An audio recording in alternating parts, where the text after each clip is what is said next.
following the touchdown. Here's Seibert now to kick it off. And a fair catch signaled for and taken successfully. Cincinnati now ready to take the field. And they're hoping to redo their efforts in the last drive when they got into the end zone. And just think of what it's like now on the sideline. Because when you score a touchdown, you have to go over and look at the tablet and see what you did on the last drive. When you scored points, it's a whole lot better view than when you're trying to figure out how to fix things there. That sends them 2 yards in the wrong direction and leads to second down. First play of the drive goes the wrong way. Here's 2nd and 12. Here we go on 2nd and 12. Got a man open. It's Ross. And they get him down, but not before he takes it across the 40-yard line. 18 yards on that one, and the Bengals are moving. First down. The drive continues as they search for a tying touchdown. Here's 1st and 10. They'll drop the throw, and that's incomplete. You and I watched film yesterday, and you told me to watch his feet. Well, for whatever reason, his footwork just looked off on that throw. And you always love it when the next defensive back talks quarterback mechanics, right? Well, but you're good at it. Well, I try, all right? I don't know how good I am, but it doesn't take much to tell. His mechanics are off a little bit, exactly what you described. Footwork, that led to the incompletion. Another throw on 2nd down, and this one incomplete as well. Big play coming up. Here's 3rd and 10. I would expect to see some pressure here.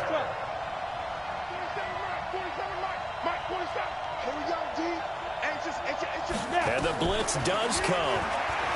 Going deep downfield for Ross. And unable to connect. Incomplete. Now, give them credit. They took their shot, but it's going to bring up 4th down.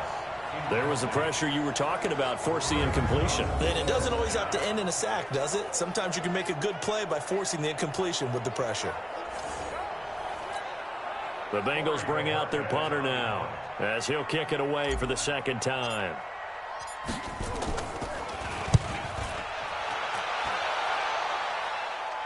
And looking up into the sun, he's able to make the fair catch inside the 20-yard line. It'll be a 39-yard punt, no return.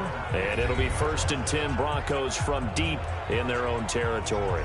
Here's the Denver offense now as they get set to take over here. They're holding on right now to that slim advantage in a one-score game. And you hear a lot about 2-minute offense and 4-minute offense. Obviously, the 4-minute offense applies here. How do they run that effectively? Yeah, really what the 4-minute offense is you're just trying to grind the clock. So you want consistent gains, steady gains. Doesn't have to be big plays, but it has to be plays that gets first downs and keeps the ball away from your opponent. But certainly throwing the ball is in the mix here. It certainly is. Just make sure that you're careful with it. And again, get those first downs, keep possession of the football. Under 4 to go now as the clock runs and they come up on 2nd down. Got a man open. It's Sutton. And they'll bring him down at the 27-yard line. 4 yards the pickup, first down. That is catch number 300 now for his NFL career. On first down, Lindsey. And he'll be tackled right on the chalk of the 45. 17 yards for the Broncos there as they've got themselves a first down. Do my eyes deceive me, or is he getting stronger as this game moves along? Burst seems just as good here in the 4th as it was way back in the 1st, doesn't it? I do believe someone put a lot of time in the offseason and continues to condition during the season in order to continue to carry the ball at this rate.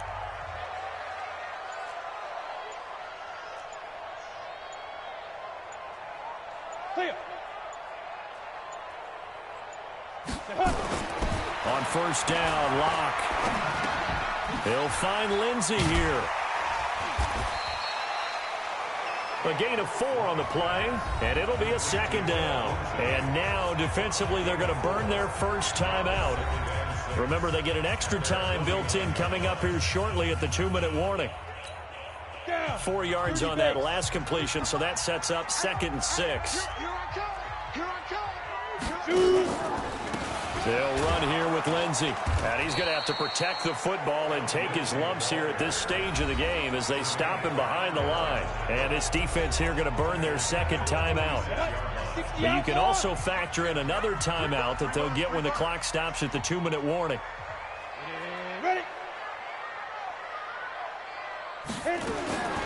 Throwing his lock on third down. And he's going to have the hook up to Sutton.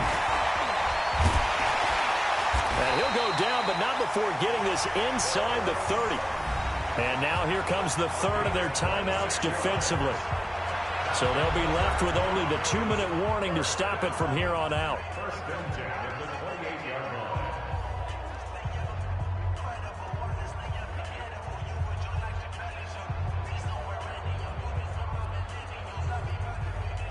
Not totally home free yet, but it's looking good as they come up 1st and 10. Throwing on first down is Locke. Looking middle, and it's incomplete. Jacoby Myers, the intended receiver, and it's 2nd down. And that's one he's got to be happy to have back. There wasn't a hole open in the zone. You have to think on early downs like that first down there, need to be a little bit more careful. Yeah, fortunately for him, got a couple more downs to play with. Locke throwing on target to Fant. And inside the 20 before he's brought down. And he's got another first down as the tackle's going to be made at the Bengals 18. 4th quarter, down to the final 2 minutes. And we've got a one-score game.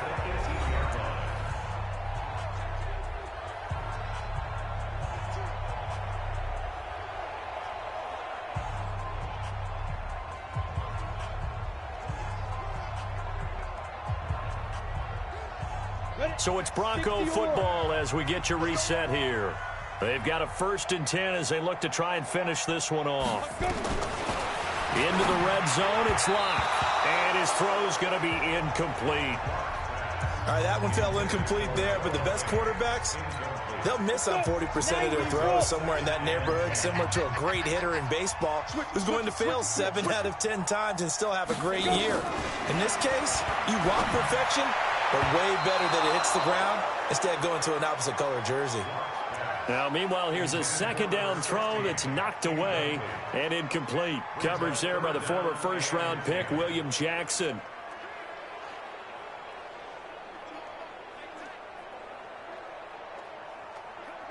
This offense was on the move. Now 2 straight incompletions have them looking at 3rd and 10.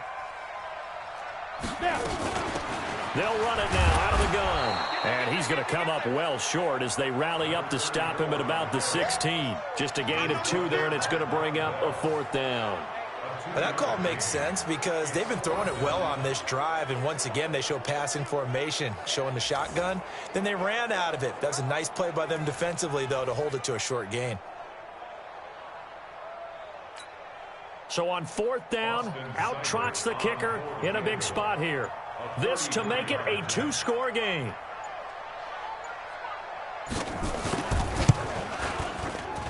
Seibert's kick is good. And that will push the lead up to double digits now at 10. So barring something extraordinary here in the closing stages, that field goal should just about put this one on ice. Yeah, we've got to find 2 scores. So, we're not going to exactly move it over there yet. It can be done, but, boy, it's going to be a little bit of a stretch for them, isn't it? Yeah, they would have to move incredibly quick and have some luck, too. After the made field goal, Seibert back out there to kick it away. And no return on this one as the fair catch is signaled for and taken. So now the Bengals down by 10. And time, a huge factor. They'll need a score here and also likely an onside kick recovery. But first things first. 1st and 10.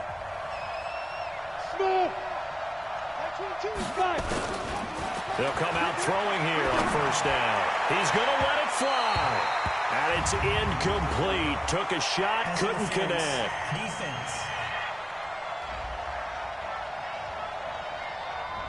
So that one will be accepted. Come on, set. 18 Gator. Mark 47. Check, 47. Record. Big rip. Now back to throw. And he's got his big tight end over the middle, complete. And he goes down, but not before getting this inside the 25. A good pickup there of 20 yards. They'll set up to throw. And that'll be incomplete. Just a little beyond the reach there of his receiver. That's probably one he wishes he had back. He wishes it had been 7-on-7 in practice. or maybe even routes versus air, because that's a completion he makes, what, 9.9 times out of 10? Just missed that one. Now, meanwhile, a pass that should have been intercepted, but it winds up falling incomplete.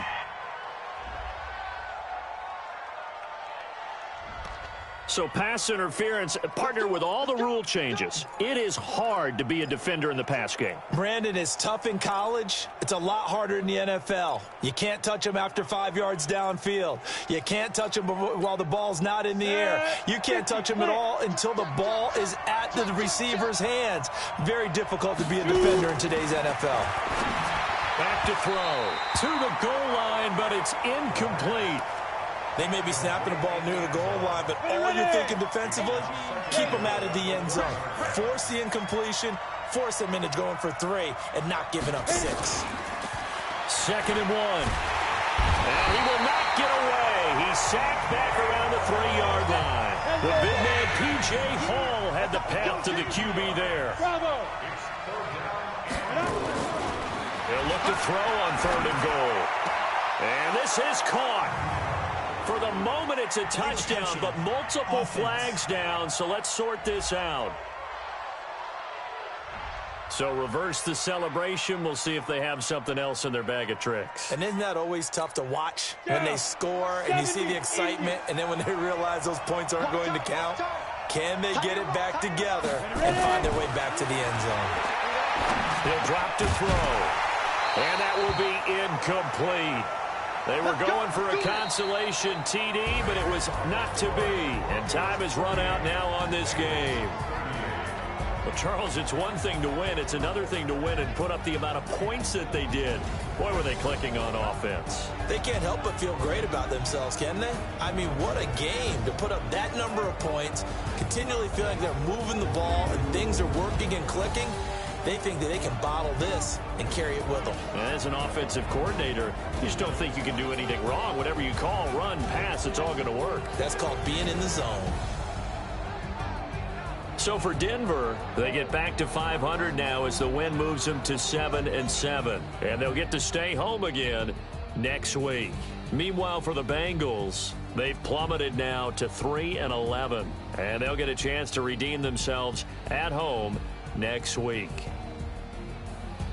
And for Charles Davis and our entire crew here at EA Sports, I'm Brandon Gaudin saying so long, everybody.